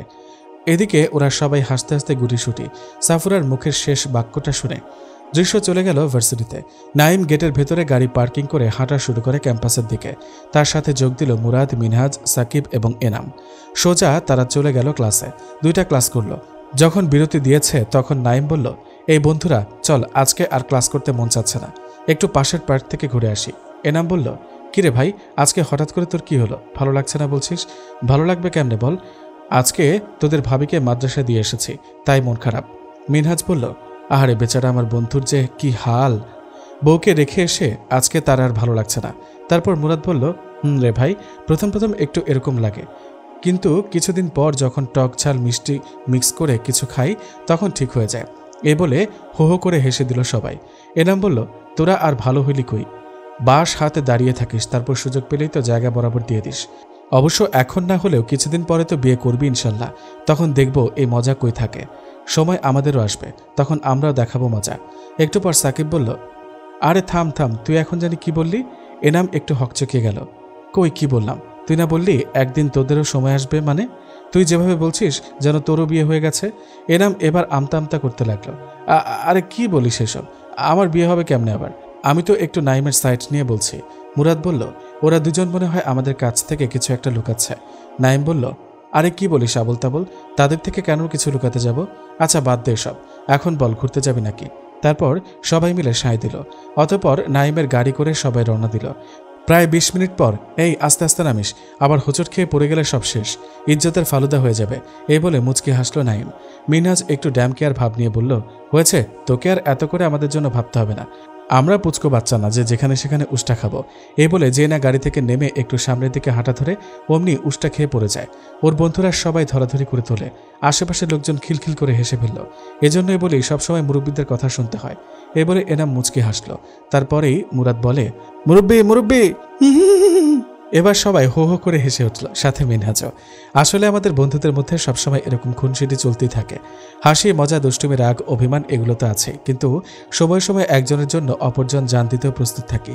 আমাদের বন্ধুত্বটা এমন। তারপর আমি বললাম, আচ্ছা অনেক মজা করে ফেলেছি, এখন চল একটু হাঁটাহাঁটি করি। এই পার্কটা হলো নদীর তীরে, খুব সুন্দর মনোমুগ্ধকর পরিবেশ মাশাআল্লাহ। এটা যেহেতু পার্ক সেহেতু লোকজন থাকবে, কিন্তু নাইমরা সবাই মিলে একটা নিরিবিলি জায়গায় গিয়ে গাছতলায় বসলো। তারা বন্ধুরা মিলে কিছুদিনই আলাপ আলোচনা করলো। একটু পর এনাম বলল, এই চল, অনেক ক্ষুধা পেয়েছে, রেস্তোরাঁয় গিয়ে কিছু খেয়ে নিই। তারা সবাই খেয়ে দিয়ে যে যার মতো বাসায় চলে গেল। এভাবেই দুপুর গড়িয়ে বিকাল, বিকাল গড়িয়ে সন্ধ্যা নেমে এলো। আমি মাগরিবের সালাত আদায় করে আম্মুর রুমে আসলাম। আম্মুর রুমে এসে দেখলাম উনি এক মনে আল্লাহর কাছে আরজি পেশ করছেন। আমি জানি উনি ওনার স্বামী সন্তানদের জন্য দোয়া করছেন। আমি গিয়ে পেছনে সোফায় বসলাম। আম্মু দোয়া শেষ করে সূরা ওয়াকিয়া পাঠ করতে লাগলো। আমি তো মসজিদ থেকে আসার পথে হাঁটতে হাঁটতে তেলাওয়াত করে নিয়েছি। আম্মুর তেলাওয়াত শেষ হলে উনি পেছনে ফিরে আমায় দেখলেন। উনি বুঝে গেলেন আমি এখন কি করব, তাই উনি জানামাজে সুন্দর করে বসলেন। আমি গিয়ে আম্মুর কোলে মাথা রেখে শুয়ে পড়লাম। আম্মু আমার মাথায় হাত বুলাতে বুলাতে বললেন, আমার বাবার বুঝি মন খারাপ? মা সবসময় বুঝে যান, কারণ যখনই মন খারাপ হয় তখনই এভাবে আম্মুর কাছে এসে কোলে মাথা রেখে শুয়ে থাকে। আর মা আমাকে বিভিন্ন দোয়া কালাম পড়ে মাথায় হাত বুলিয়ে দেন। তারপর আমি বললাম, গো আম্মু, তোমার বাবার অনেক মন খারাপ। দূর পাগল, আমি তো তোকে বলেছিলাম আরও কয়েকটা দিন বৌমাকে বাসায় রাখ, তারপর না হয় দিয়ে আসবি। আমি অবাক হয়ে মাকে জিজ্ঞেস করলাম, আচ্ছা আম্মু, তুমি আমার মনের কথা কেমনে বুঝলে? মা আমার মৃদু হেসে বললেন, দূর পাগল ছেলে, তুই এতদিনে এটা বললি? আমি তো তোদের মা, তাই না? আমি তোদের মনের সকল খবর রাখি, কার মনে কি চলছে শুধু সেগুলোই নয়, তোদের কোনো বিপদ আসলে সেটা আগে থেকে আমি বুঝতে পারি কিছুটা। আমার মনে কু গায়, শুধু আমি না, পৃথিবীর সকল মাই তার সন্তানদের বিপদ আপদের কথা আগে থেকেই বুঝতে পারে। মা হিসেবে এটা আল্লাহর পক্ষ থেকে একটি বিশেষ গুণ। তোরা যেদিন বাবা মা হবি সেদিনই এই কথার মানে বুঝবি। আচ্ছা ওসব কথা বাদ দে, আমার বৌমাকে নিয়ে আসার পর থেকে তো আজকে প্রথম দিন একা কাটাবি। আমার বৌমার জন্য অনেক মন খারাপ, তাই না? মা, অনেক মন খারাপ ওর জন্য।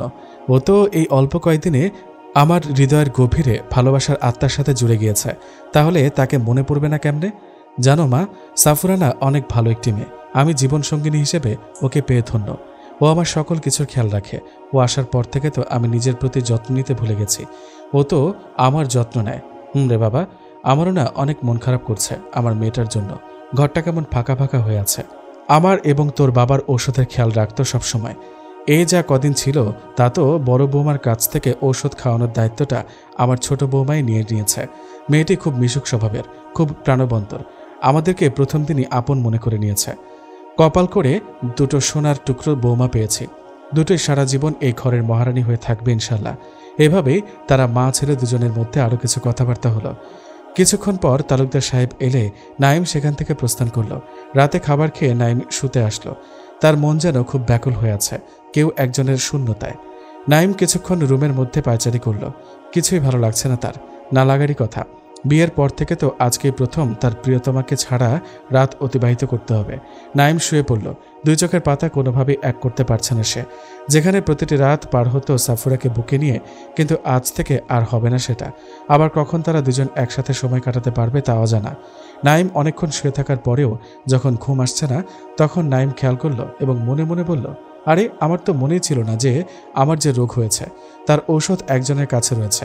নাইম আর দেরি না করে চটজলদি উঠে উজু করে সালাতে দাঁড়িয়ে যায়। 8 রাকাত নফল নামাজ পড়ে কিছুক্ষণ তাসবিহ তাহলিল এবং জিকির আজকার করল। অতঃপর আল্লাহর দরবারে কান্নাকাটি করল প্রায় 40 মিনিট। নাইমের এখন মনে হচ্ছে তার মন খারাপটা কেটে গেছে।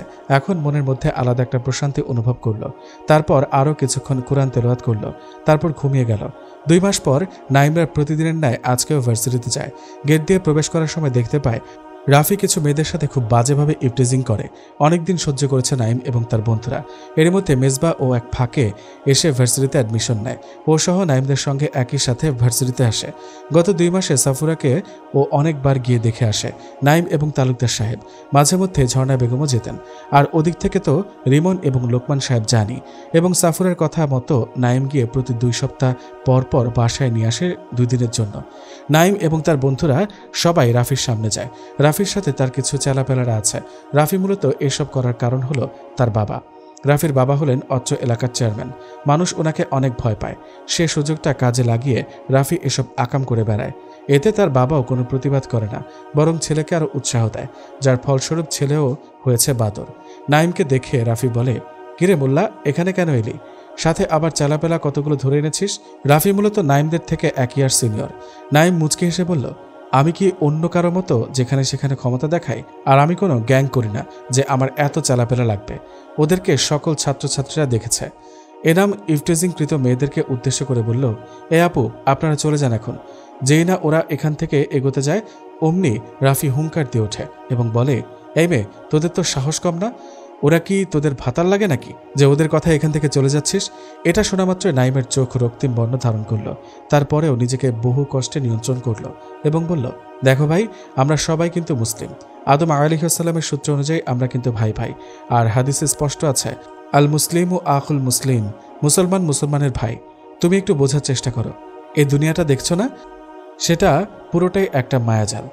যে একবার এই দুনিয়া নামক মায়াজালে আটকে গেছে সে আখিরাতকে হারিয়েছে। এগুলো বলতে বলতে রাফির বাবা মানে চেয়ারম্যান সাহেব এসে হাজির। ওনাকে স্যারই কল করে আসতে বলেছেন। উনিও এসে আমাদের সামনে দাঁড়িয়েছেন এবং আমি বললাম, আঙ্কেল, আপনি কোথায় আপনার ছেলেকে বোঝাবেন তা না করে আপনি তাকে আরও উস্কে দেন। আপনার ছেলে যে এগুলো করছে, এগুলোর ফলস্বরূপ আপনারা শুধু জাহান্নামটাই পাবেন।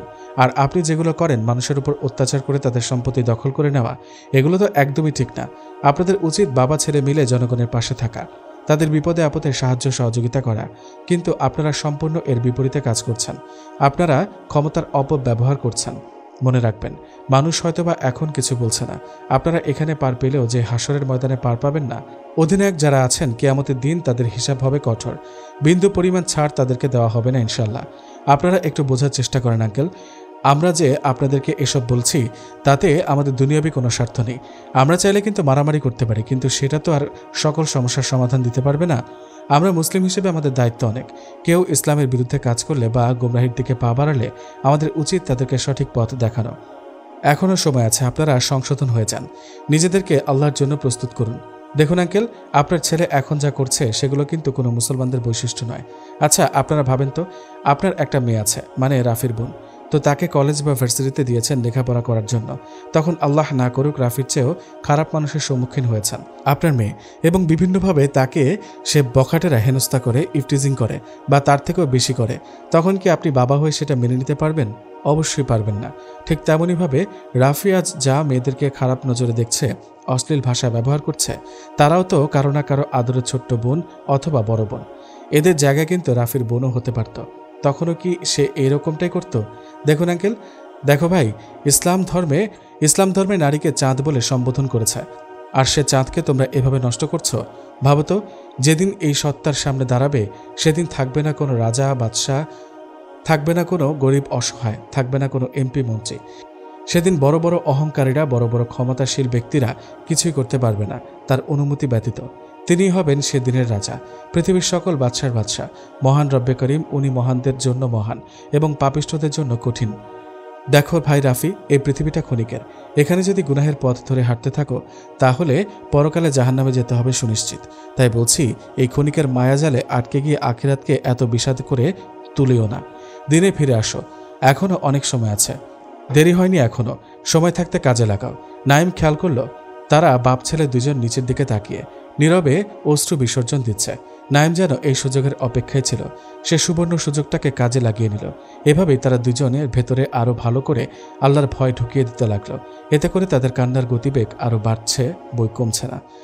অতঃপর তারা হাউমাউ করে কেঁদে ওঠে এবং নাইমের কাছ থেকে ক্ষমা চায় তারা দুজন। নাইম বলল, আঙ্কেল, ক্ষমা তো আমার নয়, ওই যে উপরে একজন আছেন, এ বলে উপরের দিকে ইশারা করে দেখিয়ে দেয়। ওনার কাছে থেকেই চাইতে হবে। তারপর তারা দুজন নাইমের কাছ থেকে ভালো করে জেনে নিল কেমনে আল্লাহর কাছে ক্ষমা চাইবে। নাইমও পূর্বের ন্যায় সবকিছু আবার বুঝিয়ে দেয়। এখন তো রাফির চালা পেলারা সহ ভালো হয়ে গেছে, আলহামদুলিল্লাহ। আল্লাহ তাদেরকে হেদায়েতের আলোয় আলোকিত করেছেন, আলহামদুলিল্লাহ। একটু পর রাফি বলল, আমাকে কি আজ থেকে তোমাদের বন্ধু বানাবে? নাইম এবং তার বন্ধুরা সবাই মুচকি হেসে বলল, আরে কেন নয়, অবশ্যই বানাবো আমাদের বন্ধু। আমরা সবাই মিলে আজ থেকে ইসলামের পক্ষে এবং বাতিলদের বিরুদ্ধে লড়বো ইনশাল্লাহ। এনাম বলল, তাহলে আর আজকে থেকে তুমি তুমি আর নয়, শুধু তুই তুই চলবে। এ বলে মুচকি হাসল সবাই। আমাদের সাথে থাকতে থাকতে তুইও এবার সবকিছু শিখে যাবে ইনশাল্লাহ। এবং রাফির বাবা শপথ করেন যে আজ থেকে সৎপথে ইনকাম করবে এবং সকল মালামাল যাদের যাদের থেকে আত্মসাৎ করেছেন সবকিছু আবার তাদেরকে বুঝিয়ে দেবেন। এগুলো বলে রাফির বাবা চলে গেলেন। মেজবা বলল, আচ্ছা চলো তাহলে, আজকে আর ক্লাস করব না। আজকের এই খুশিতে আমার পক্ষ থেকে সবার জন্য একটা ট্রিট, এবং আজকে আমরা সবাই মিলে সফর করব ইনশাল্লাহ। কি বলো বন্ধুরা? তারপর সবাই মেজবার কথায় সায় দিল। অতঃপর তারা সবাই নাইম এবং এনামের গাড়ি করে বেরিয়ে যায়। বিশেষ দ্রষ্টব্য, আপনারা যারা হুজুরের প্রিয় হুজুনি চতুর্থ পর্বটা দেখেছেন তারা অবশ্যই গল্পের 5 নম্বর পর্বের জন্য অপেক্ষা করবেন এবং বেশি বেশি করে লাইক, কমেন্ট, শেয়ার করবেন। 5 নম্বর পর্বে খুব সুন্দর একটা টুইস্ট আসতে চলেছে, সেটা অবশ্য খুব গুরুত্বপূর্ণ আমাদের ইসলাম ধর্মের জন্য। বিশেষ করে যারা আমরা জেনারেল লাইনে লেখাপড়া করি, ভাই এবং বোনেরা, তাদের জন্য এটা খুব গুরুত্বপূর্ণ। কলেজ, ইউনিভার্সিটিতে ঘটে যাওয়া কিছু বাস্তব চিত্র তুলে ধরব এবং এটি একটি ইহুদিদের কঠিন পরিকল্পনা বলে ভাবা যায়। তাই খুব ধৈর্যের সঙ্গে অপেক্ষা করবেন ইনশাআল্লাহ। ততক্ষণ পর্যন্ত আমাদের সকলকে আল্লাহ ভালো রাখুক, সুস্থ রাখুক। আল্লাহ হাফেজ।